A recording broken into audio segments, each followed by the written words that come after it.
lost all his toenails. Bricky, yes, but I love Bricky.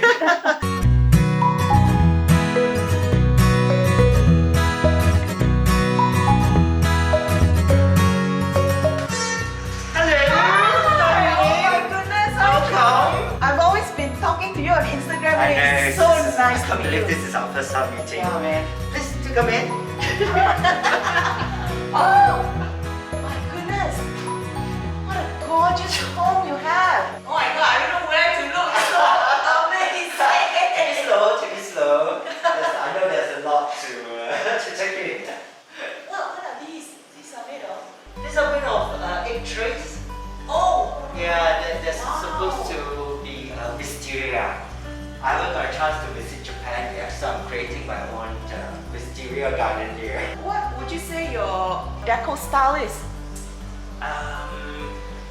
Nature, jungle, rainforest, blurring the outdoor and the indoor, bringing them in. It's a mixture of styles. I love Japanese design, so I try to bring that elements in as well. So I'm not sure if you can tell. It's very eclectic. Yes! Correct, I was going to say. But nature is always the base, the core of what I do.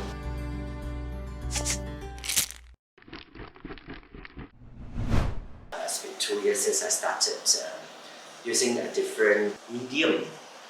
Instead of paper, I paint on board. Yeah, so these are plywood board. Wow. So obviously they are more durable. The effect is slightly different from painting on the paper.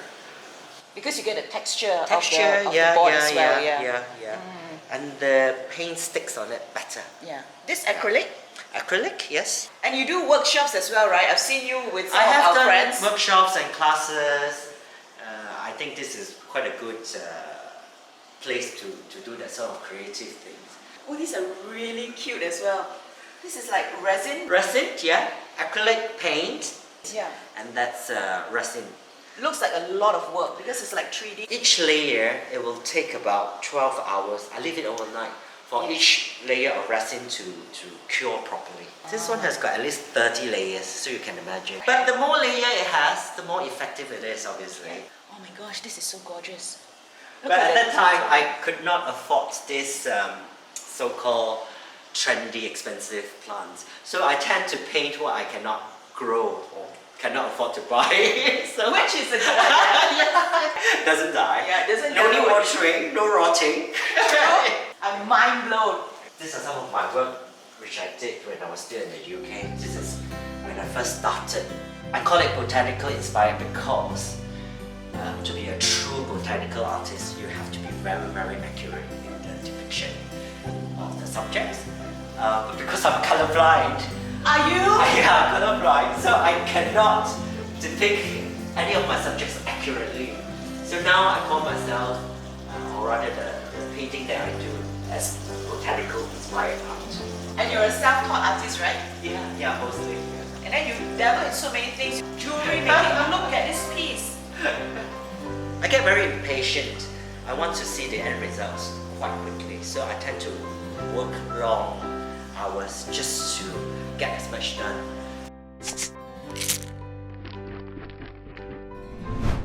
It's a feather of a jaybird I found when I was on holiday in France on the floor, and it was shining like a jewel. And I kept it in my wallet for a very long time until I managed to find this bottle which just fit. Everything in your space is inspired by nature. No wonder you have such a wonderful jungly balcony. Can we have a look at your balcony? I should go and live in the forest. You should. There's this way. Yes. It's very small. I always say my balcony is very small. It's about 5 feet by 11 feet. I do try and keep some working space. So all my plants go up, upwards. Your air plants are actually doing really well. I can't seem to grow these, you know. I had issues with them before.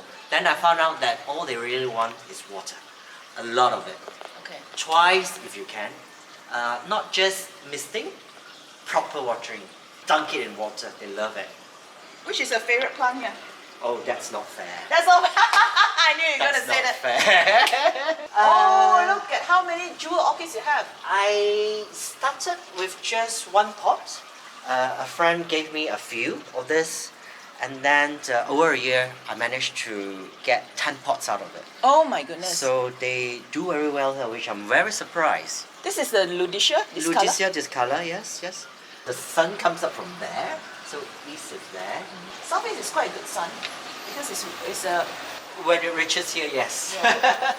And my plants tend to do very well from about September until April, like now. So yeah. Show me your famous Bakawali. Your Insta famous Bakawali. Right, it's actually at the other balcony. You have another balcony? I have 3 balconies. Okay. I put it at that balcony because it gets the most sun. And it needs it. So only when it's flowering, I bring it here. Yeah. So this is like a stage set. Alright.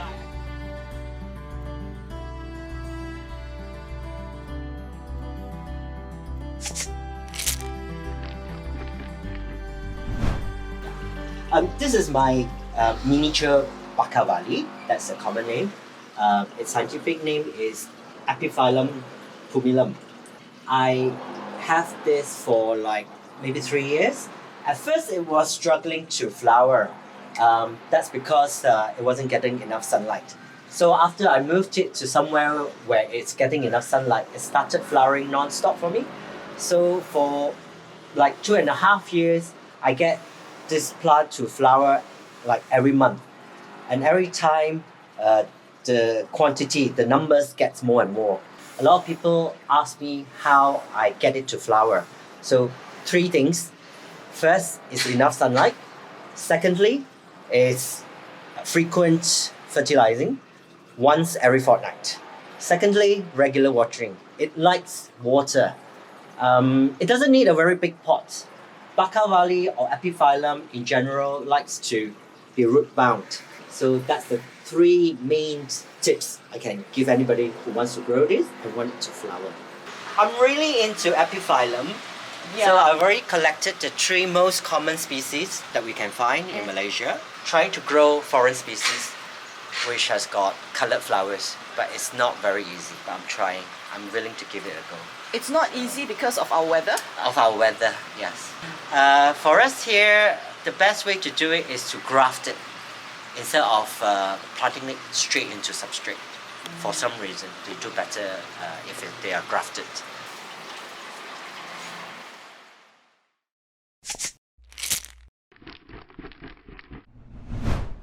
Yeah, I'll probably stop counting at 500. I don't know. 500! Joking.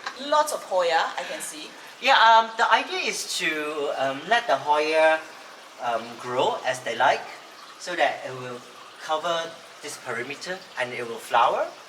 It's gonna flower right here. Oh yeah. So because they are fragrant as well, so the idea is to have them all around. I spotted It's that. my Your pets. my tenant, rent-paying tenant, hopefully with honey. Yes. Are they wild? Yes, they're wild as well. This is the 2nd time they've come. I mean, they're very docile. They're not aggressive at all. I know that from the first colony, so I'm not worried about them at all.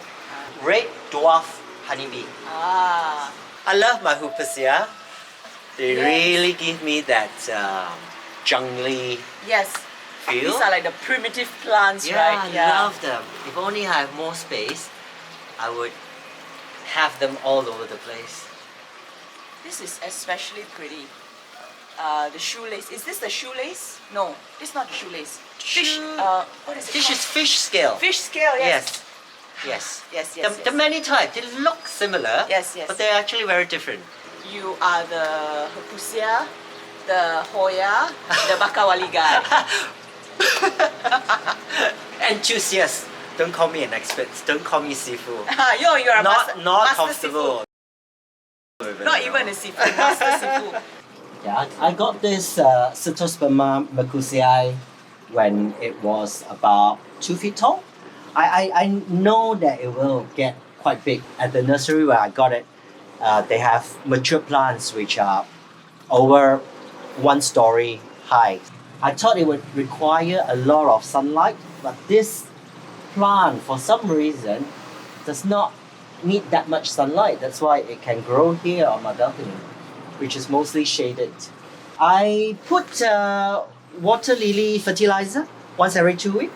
The pot is actually has got no holes, so it's a bog, sort of very wet substrate.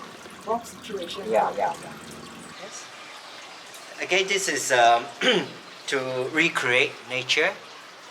I love the fact that it looked quite natural. It's almost like I took a piece of the forest and put it on my balcony. What variety of plants you've got in there? Just normal plants, just a roadside syngonium, which I picked, roadside. And you can find this in a lot of oak trees, oak leaf fern. Sometimes they drop on the floor. I like natural planting. So if you ask me to line them up like little soldiers, that's not my style. Not to say that it's wrong, it's just that I'm not that sort of gardener.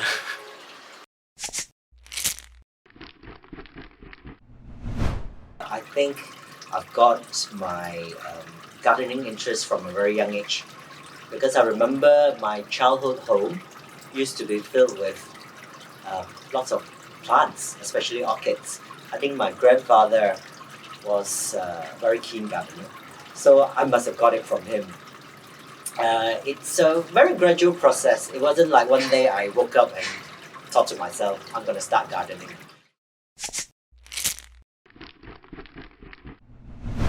Yeah, most of the time when we are hiking, we tend to look down, so we need to see where we're going.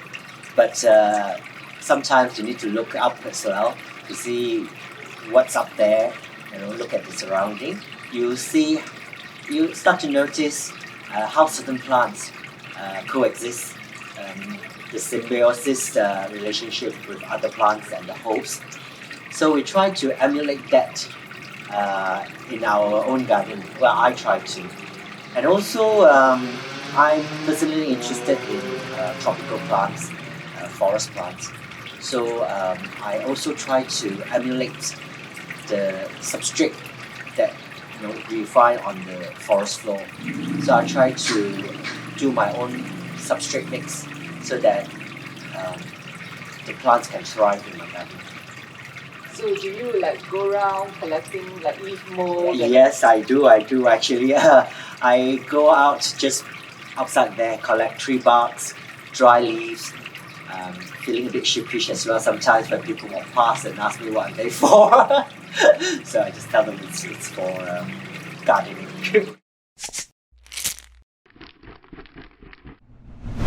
I think that was one of the most epic hikes that we've ever done to date. It was 21 kilometers and we trekked for 10 and a half hours. One of our friends lost all his toenails. So yeah, that was quite epic. It was in Jelebu. The place was called Gunung Berumbun. That was at the peak. From there, we hiked to another location called Telapak Borok. This place is special because there's an old warplane that crashed there.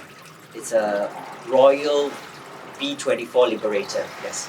It crashed just at the end of the World War II.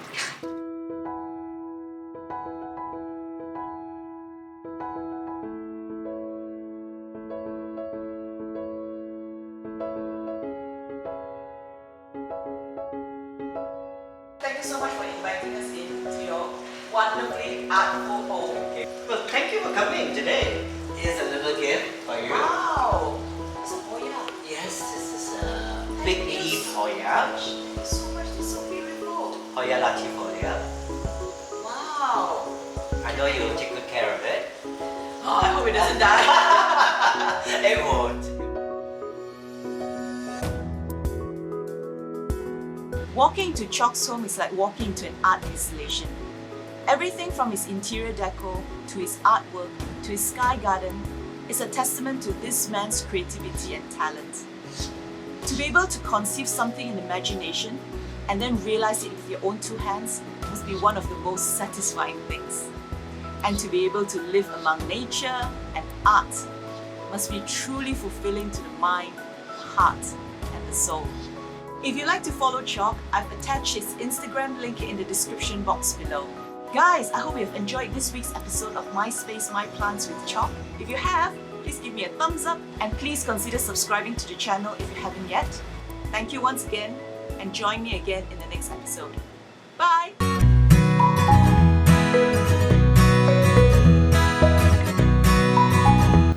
Mangrove tree stems. Yes, it's how they grow.